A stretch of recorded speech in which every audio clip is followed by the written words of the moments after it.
Hey guys, Matt Haycox here. Now, you're probably going to get to the end of this video and think, what he's saying is so fucking obvious. Why is he even bothered to make a video out of it? As obvious as this is, and I was having a conversation yesterday with my sales team, and that's where the content of this video comes from, really. And we talked for an hour, literally an hour. As with all sales organizations, we have problems in our sales process. And one of the biggest problems we've got is getting customers to commit, getting to close those customers. And it's something that, we always find almost like a strange phenomenon, because ultimately, people have contacted us, they've asked for a loan, they've told us why they need the loan. At the point of their application, we quote them for the price of the finance, we tell them what the rough terms, the rough timescales, etc. are going to be, and then we put that deal into underwriting. To us, we feel that when the deal comes back from underwriting with a positive acceptance, we should be getting a much higher closing rate on customers taking the loans than we actually get. And yesterday, we talked about all the problems, reasons why customers may not get back to us, reasons why brokers and introducers may not get back to us, ways we could change our process, ways we could change our documentation, change our paperwork, even change the presentation of certain sentences to make things more friendly. What can we do to this process or to that process to make people more communicative with us? At the end of the meeting, I started to think about things in my head, and suddenly it dawned on me. I was like, hang on a minute, guys. Relationships is the answer to all of this. All of the problems that you're suffering, do I suffer them as well? Yeah, I do suffer them from certain people in certain situations.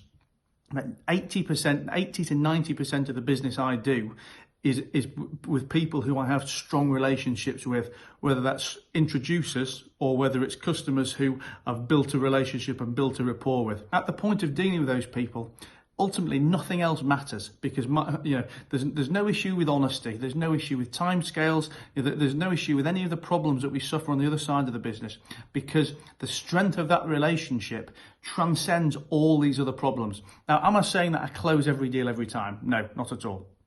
But what I'm saying is that the problems that we suffer, for example, with people not returning phone calls, or with people, going quiet or giving us a line which we think is probably a lie, if we do suffer those, because of the strength of the relationship, I get to be able to ask that person a direct question and get an honest response. Basically, the end of the meeting for me finished with saying to the guys, listen, a lot of what you've said here makes sense, and these will be things that we will try and implement in our process. But what you have to do is go away and build as strong a relationship as possible with as many people as possible.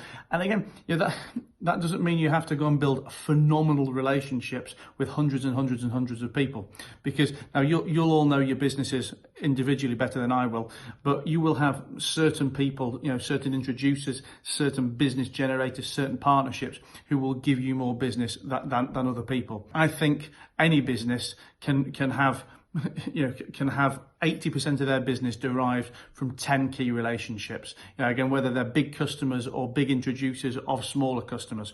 But there is no way that every business owner and every salesperson is not capable of generating phenomenal relationships with at least 10 people. When it comes to that relationship development side of things, this is where, let's say, the rules of business or the business books or whatever go out the window. This is all down to building personal relationships, building rapport, and I guess, getting the social settings, getting the social relationships. So don't be precious about trying to get every relationship built yourself. It is impossible for everybody to build strong relationships with everybody. Some people just do not gel together, and that is no different whether you're at the top of the organization, or the bottom of your organization, the beginning of your career or the end of your career.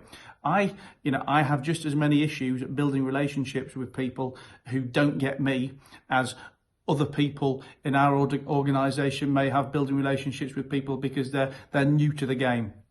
But a 22-year-old sales guy who's new to the game is probably going to be able to build a much better relationship with a fellow 22-year-old from another organisation who's got, who's, let's say, from a similar demographic or has similar interests, or who can go out to lunch together, who can go drinking together. If you're a business owner watching this, you want to be pairing the right people in your organisation with the potentially right people in other organisations where those relationships can start to flourish. And if you're a salesperson yourself, or if you're looking to be building relationships with people, don't worry if the doors are getting closed. Have a look in your organisation of who may be better suited to dealing with that person, and swap leads, swap customers, swap accounts. And you guys may have to discuss the earning potential of that and how that works. But there's no point flogging a dead horse. Ultimately, you want to put yourself in a position where you can find 10 really, really, really strong relationships. And I guarantee you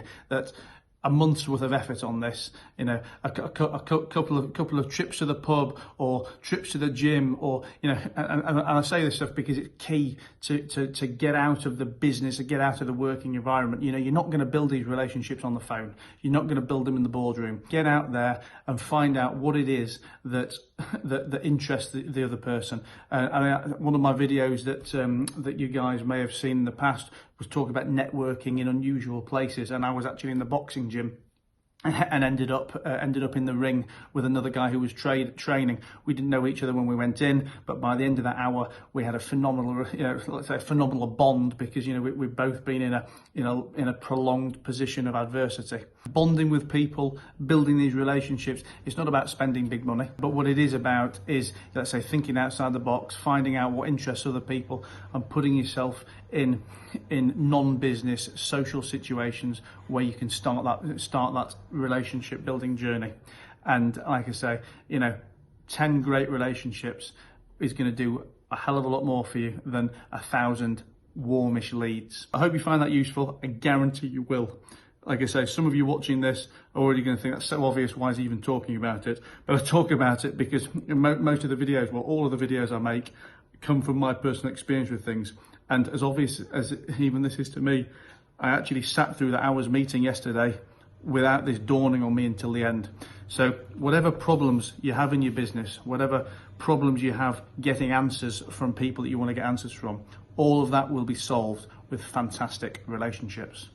Enjoy. If you like the video, comment below, subscribe, and if you've got any things you want me to talk about in the future, send me a DM or message below.